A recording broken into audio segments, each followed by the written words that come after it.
The lives of deaf people today would be unimaginable 100 years ago.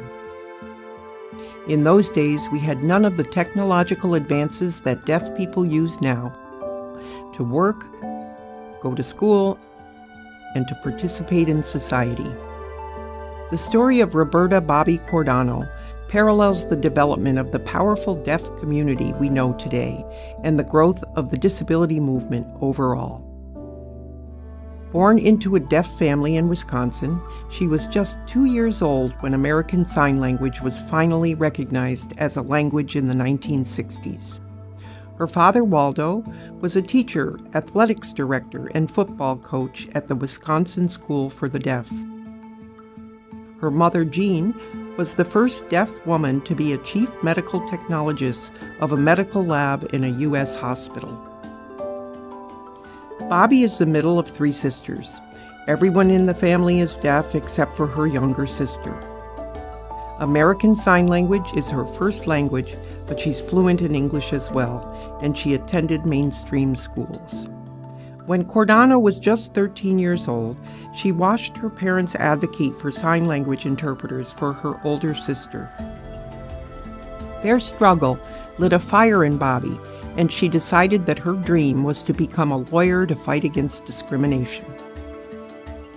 While both her parents attended Gallaudet University, the deaf college in Washington, D.C., Bobbi chose to go to Beloit College, a small liberal arts college in southern Wisconsin, because it offered a pre-law program. While a student at Beloit, she interned with Access Living.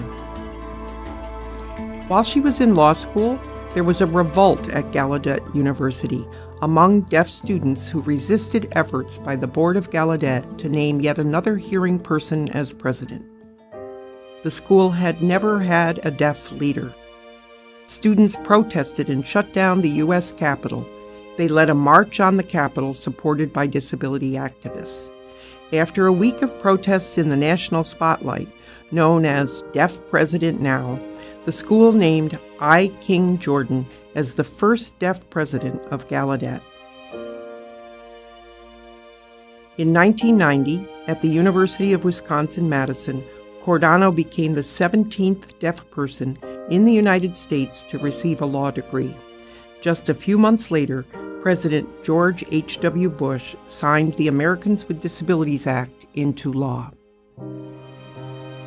And with the launch of a new era in the disability and deaf worlds, Bobbi Cordano began her career fighting discrimination and creating opportunities.